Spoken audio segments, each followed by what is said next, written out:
안녕하세요. 크립토TV입니다.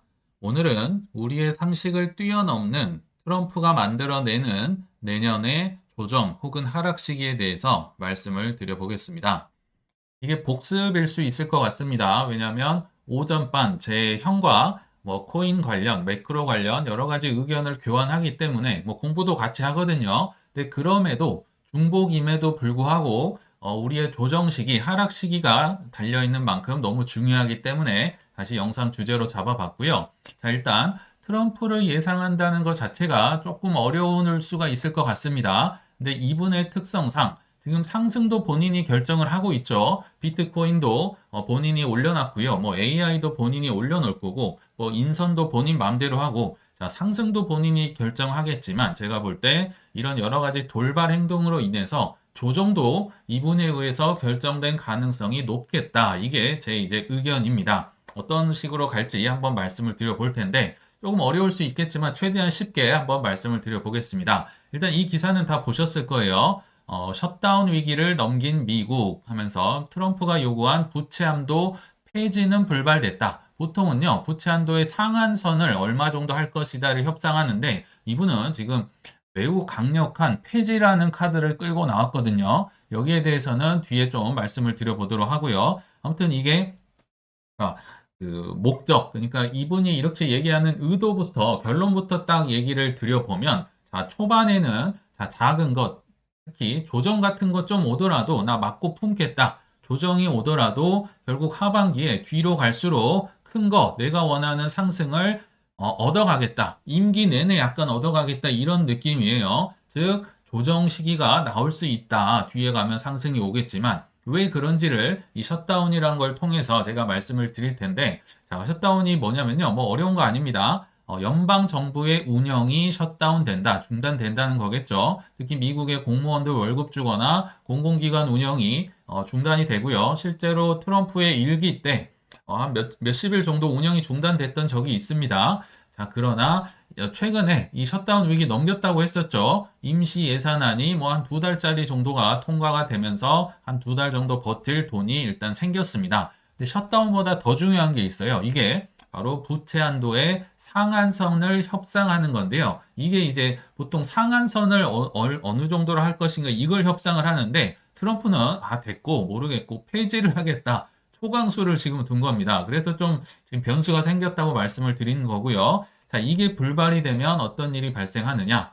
부채를 늘릴 수 없으니까 국채 발행을 찍을 수가 없겠죠. 돈을 찍어낼 수가 없습니다. 그러면 결국 재무부의 통장 TGA로 연명을 해야 되는, 즉 우리로 하면 저축해 놓은 걸로 실업 상태를 약간 연명하는 이런 느낌으로 살 가능성이 높다. 근데 이것도 이제 연명이고요. 이게 너무 길어지다 보면 디폴트가 실제로 올 수가 있고 과거에도 디폴트 몇 번 와가지고 미국 신용등급도 떨어지고 이런 불상사가 발생했던 것도 아마 기억나실 겁니다. 근데 이게 트럼프가 아닌 일반인의 경우라면요. 이런 시나리오로 예전에 말씀드렸듯이 이런 시나리오로 아마 갔을 겁니다. 자, 셧다운 일단 해결됐죠. 그리고 부채 협상 한도는 이제 협상은 불발됐죠. 예상은 됐는데 이분은 지금 상한선 협상이 아니라 폐지 카드를 끌고 왔죠. 그러니까 여기에서 지금 조금 변수가 생긴 거예요. 자, 이런 식으로 보통 가면 일반인의 경우였다면 이게 1분기 정도는 이렇게 연명하다가 재무부 통장으로 연명하다가 그러니까 이게 카드 돌려막기다. 결국은 유동성 쓸 거는 쓴다는 겁니다. 지출을 한다는 거니까 1분기가 나쁘지 않겠다. 지금도 이 시선, 이 전망은 동일합니다. 근데 이건 이제 저의 전망일 뿐이지 사실 미국 주식을 하시거나 매크로 전문가들이나 통계를 보면요. 유동성이 떨어진다고 하면서 내년 1분기 특히 취임식 이후로 많이 떨어질 거다 이렇게 예상하시는 분들도 많이 있습니다. 다 각자 들어보시고 판단을 해주시면 좋은데 아무튼 저는 이 1분기 돌려막기 시나리오 내년 1분기에 그래도 적당히 선방하겠다. 요거는 그대로 제 시나리오에 있는데 자 문제는 여기죠. 이게 좀 변수로 생겼다. 요게 이제 문제인데 자, 이게 좀 어려울 수 있으니까 복습 가보시죠. 자, 부채 한도 협상이 불발이 되면 국채를 못 찍어내겠죠. 국채를 못 찍어낸다. 국채가 희소해지겠죠. 못 찍어내니까. 그래서 국채의 가격이 올라갑니다. 국채 가격과 금리는 반비례하는 경향이 있다. 금리가 떨어지면 유동성이 이제 좋아지는 효과를 거둘 수 있을 거고요. 특히나 이 재무부 통장에서 돌려막기를 하면서 돈을 지출을 수입은 없어도 써야 된다. 그래서 카드 돌려막기에 이 시중은행들의 지급준비금 이제 유동성까지 올라가면서 이 1분기가 좋아질 거다. 여기까지가 예전에 했던 이제 복습 내용인데, 자, 트럼프는 욕심이 어마어마합니다. 그러니까 일반 상식, 공화당은 지출을 줄일 것이고 민주당은 늘릴 것이라는 이 상식을 한참 뛰어넘습니다. 참 대단한 것 같아요. 이분이 주장하는 건 부채 한도 그까이 거 그냥 없애. 나 맘대로 국채 찍어내겠다는 겁니다. 또는 29년도 내 임기까지 이 부채 한도 얘기 꺼내지도 마. 그냥 뒤로 확 밀어버리는 거죠. 거기에 또 일론 머스크가 이렇게 의원들을 위협까지 하면서 거들었다고 하는데요. 이 터무니없는 부채 한도 없애버려라. 내 맘대로 하겠다. 또는 29년까지 내 앞에서 부채 한도 얘기 꺼내지도 마라. 너무 강경해서 공화당에서도 반대가 좀 있었다고 합니다. 그래서 부채 한도 폐지가 지금 불발되면서 임시 예산안이 합의가 됐었죠. 자, 이 한도 폐지는 아까 말씀드린 대로 행정부의 권한이 엄청나게 올라갑니다. 내 맘대로 국채 찍겠어. 뭐 재무부 통해서 뭐 의회 통해서 하는 거 아니야. 내 맘대로 한다는 거죠. 근데 이거는 그냥 외우시면 좋을 것 같은데 국채 발행을 갑자기 급증을 하게 되면요. 단기적으로 그 직후에 일시적으로 유동성이 안 좋아지는, 즉 주식이나 코인이나 좋을 게 별로 없어집니다. 국채를 많이 찍으면 단기적으로 유동성이 부족하다는 겁니다. 이것도 한번 설명을 해보자면 국채를 많이 찍으면 어떻게 될까요? 국채가 많으니까 가격이 떨어지겠죠. 많아서 좋을 거 없습니다. 그럼 가격이 떨어지니까 금리는 반대로 올라간다. 금리가 올라가면 유동성이 좀 떨어지는데도 일조를 하겠고, 특히나 국채를 재무부가 많이 찍어서 팔았다고 함은 시중에 있는 뭐 은행들, 기관들, 국가들, 뭐 태도도 산다고 하잖아요. 이 시중에 돈이 재무부로 들어온다는 얘기겠죠. 재무부가 팔았으니까 돈 받아야죠. 그래서 재무부로 시중에 돈이 들어온다. 유동성이 좋을 게 없어요. 그래서 국채를 많이 찍는다. 단기적으로는 좋지 않다. 이건 좀 외우시면 좋을 것 같아요. 그래서 부채 한도가 뭐 상향이 될지 아니면 폐지가 될지 지금 폐지를 강력하게 트럼프가 주장을 하고 있죠. 아무튼 요게 해결이 된 직후에는 단기적으로 유동성이 좋을 일이 없다. 이게 이제 가장 중요한 내용입니다. 특히나 이제 TGA 재무부 통장에서 카드 돌려막기 막 저축한 거 썼습니다. 수입도 없는데 그럼 언젠가 이거 채워 넣어야겠죠. 그 언젠가가 언제느냐? 부채 한도 이 협상이 상향이 되든 폐지가 되든 아무튼 결정된 이후에는요. 써놓은 거를 충전을 해야 됩니다. 그래서 유동성이 고갈된다. 그래서 단기적으로 그래서 안 좋다는 거고요. 다만 장기적으로 아마 트럼프는 하반기는 물론이고 그 임기 내내 이 무한 지출을 하려고 이런 엄청난 욕심을 부리고 조금 뭐랄까요? 좀 심한 이런 카드를 꺼낸 게 아닌가. 무한 지출을 위해서 이런 생각을 계략을 꾸몄다 이런 생각이 들거든요. 자, 그럼 언제쯤 부채 한도가 상향 혹은 폐지될까? 뭐 모르긴 모르겠죠. 그러나 예상을 해보겠습니다. 자, 뭐 어려운 기사가 있는데 제가 요약만 한번 해보면요. 의회는 언제 이게 X데이트가 이게 마지막 그 협상을 해야 되는 그 날짜를 이 기사에서는 X데이트라 표현을 한 거고, 자, 6월, 늦어도 8월 달에는요, 의회가 휴회를 한다고 합니다. 그러니까 정말 늦어도 6월에서 정말 늦어도 8월 전에는 부채 한도를 상향해야 된다. 왜 그럴까요? 추정을 해보자면, 아까 그 재무부 통장 저축해 놓은 거 있죠? 미국의 재무부 통장이 아마 뭐 8천억에서 9천억 불 정도 지금 갖고 있을 텐데 내년 1월달, 2월달 가봐야 알겠지만 이게 한 1조 달러 정도까지 채워질 가능성이 있습니다. 조금 쓸만하다는 거죠. 뭐 1,400억 정도 1,400조 정도 되겠네요. 1,400조가 사실 뭐 1년 미국 국방비 수준밖에 되지는 않아요. 그 국방비가 한 1,000조, 1,100조 정도 될 거거든요.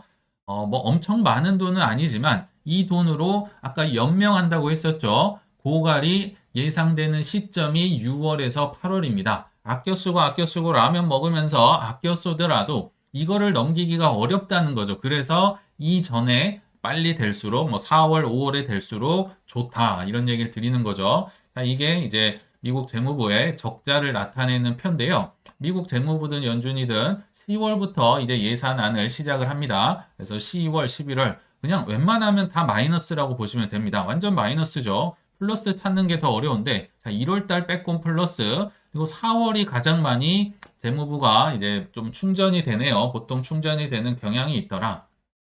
부채한도 협상이 타결이 됐다든지 해서, 그리고 세금도 소득세를 아마 뭐 4월에 많이 낼 겁니다. 요때 플러스 잠깐 됐다가 또 5월에 훅 떨어졌다가 이제 6월 달도 2분기 세금 마감일이 뭐 6월 15일인가 돼서 아무튼 요때만 좀 플러스입니다. 자, 여기 선을 하나 그어봤죠. 6월 전까지는 이 저축해둔 돈으로 버틸 수가 있습니다. 돈이 이제 있는데 점점 떨어진다는 거죠. 그러다가 다시 7월, 8월로 가면요. 8월에 이제 휴회, 의회가 쉬는 것도 있는데 마이너스 14%, 마이너스 17% 적자가 떡하니 있으니까 여기까지 가서 좋을 게 없잖아요. 이거 라면도 없다. 그래서 6월 전에 해결되는 게 마땅하고 우리의 희망사항이고 상식이다. 이렇게 보시면 좋을 것 같아요. 이거를 이제 좀 더 직관적으로 나타내면 이 25년 여름 전까지는 아무튼 끝나야 된다. 여기 6월을 선을 그어보면 이 미국 재무부의 이제 잔고가 엄청 줄어들죠. 지금 저축해 놓은 게요. 뭐 1년이 뭡니까? 6개월 못 가서 거의 다 떨어져 버립니다. 그러니까 요 전에 합의를 안 하면 요때 마의 구간 보릿고개를 넘어갈 수가 없으니까 부채 한도가 뭐 상향이 되든 폐지를 하든 아무튼 6월 전에 끝내야 된다. 이게 이제 오늘의 핵심 뭐 내용이라고 보시면 될 것 같아요. 자, 그러면 트럼프 입장에서는 단기 조정이 좋을 수는 없는 거잖아요. 자, 이 조정을 감수하더라도 왜 그렇게 채권을 많이 팔아서 이거 뭐 하려고 이러는 걸까? 이걸 보시면 한눈에 알 수가 있는데요. 자, 글로벌 빚입니다. 처음에는 이게 왜 공하나가 더 있지? 미국 빚은 이제 그 공하나를 빼시면 되거든요. 아, 글로벌이기 때문에 공하나가 더 붙었구나. 이렇게 생각이 들었고. 자, 이 빨간색을 보시면 뭐 미국뿐만 아니라 전 세계적인 빚이 어마어마하게 증가를 했었죠. 특히 팬데믹 때 엄청 올랐다. 이 빨간색이 이제 글로벌 빚인데요. 자, 이 파란색을 보면요. 글로벌 빚이 어느 순간 훅 떨어지고 있죠. 이게 참 신기한 일인데 왜 이런 그래프를 만들었느냐? 그러니까 굉장히 뭐 똑똑한 분이 이렇게 만들었는데 분모에다가 슬그머니 GDP를 집어넣습니다. 즉 성장을 많이 하면 빚이 아무리 많아도 빚은 계속 늘어도 내가 더 벌면 될 거 아니야. 그래서 막 약간 착시적으로 빚이 많이 줄어드는 효과를 거둘 수 있겠죠. 자, 이게 저는 앞으로도 이어질 거라 생각이 듭니다. 그러니까 분모의 GDP를 넣으니까 빚이 줄어드는 마법과 같은 효과. 앞으로도 추가 하락을 할 것 같거든요. 뭐가 추가 하락을 시킬까? 미국에서 AI와 크립토 차르, 데이빗 sak스를 뽑았잖아요. 최근에 뭐 좀 역할이 바뀌었다고 뭐 논란은 있었지만 아무튼 이게 힌트입니다. 결국 크립토와 AI 차르를 뽑은 이유가요. 이 당신이 미국 빚을 책임지고 해결을 해 이 말이거든요. 즉 빚은 뭘로 줄이느냐? 크립토, 비트코인을 전략적 비축 자산으로 가져가서 대차 대조표에 집어넣어서 빚은 줄여라. 분자는 줄여라. 그리고 분모는 뭘로 늘리느냐? GDP를 늘려야겠죠. 그러면 이렇게 떨어지니까요. AI 말고는 제가 볼 때 답이 없어요. 그래서 크립토랑 AI로 이 빚을 해결하기 위해서 이 많은 돈을 집중 투자할 예정. 특히 AI 쪽이겠죠. 코인도 마찬가지겠지만요. 게다가 최근에 리쇼링 하고 있잖아요. 자, 미국이 인건비 싸다고 해서 중국에 공장 짓고 베트남에 짓고 뭐 이렇게 해봤자 결국 팬데믹 때 공급망 다 끊겨버리고 미국 뭐 항만에서 파업해버리고 뭐 운하 막아버리고 하니까 뭐 인건비 싼 거 아무 필요가 없는 거죠. 결국 미국의 공장을 짓자. 이게 트럼프의 기조잖아요. 미국의 공장 짓자. 무슨 공장인가요? AI 반도체 공장입니다. 그래서 여기에 막대한 돈을 집어넣고 중국 당연히 AI 쪽 견제도 되고 빚도 줄이고 달러 수명도 연장이 되고 뭐 테더 같은 데서 국채 사주고 달러를 이제 백업을 하잖아요. 이런 것들을 통해 볼 때 결국 25년도에 이후에 비트코인과 AI에 집중 지원을 하기 위해서 이렇게 돈을 많이 벌어서 그러니까 채권을 많이 팔아서 투자를 하겠다. 이게 이런 내용이 이제 공화당의 정강 나 이런 식으로 공화당은 운영을 하겠다 이런 게 들어가 있습니다. 막 AI랑 특히 크립토가 AI보다 더 위에 있었던 거 아마 보셨을 겁니다. 그래서 좀 어렵지만 오늘 한번 결론을 맺어 보자면 자, 부채가 상향이 되거나 혹은 폐지가 되거나 뭐 사실은 비슷한 효과입니다. 그 직후에는 단기 조정을 피할 길이 없으며 이게 약 2분기쯤 합의되기를 추정 혹은 희망을 하고 있습니다. 그리고 합의 이후에는 이제 재무부 통장 잔고를 채워넣는데 저는 최소한 2개월에서 3개월 내외의 힘겨운 조정 시간을 겪으리라고 예상이 되는데 자, 그 이후에는 결국 폭풍 유동성 효과가 나오면서 하반기 어느 순간 우리들의 코인은 날아오를 수밖에 없다가 오늘의 결론입니다. 조금 어려울 수 있었던 것 같아요. 자, 내년은 특히나 중요한 시기인 만큼 그래도 어렵지만 추가적인 업데이트가 있다면 또 공부한 결과를 나눠보도록 하겠습니다. 시청 감사합니다.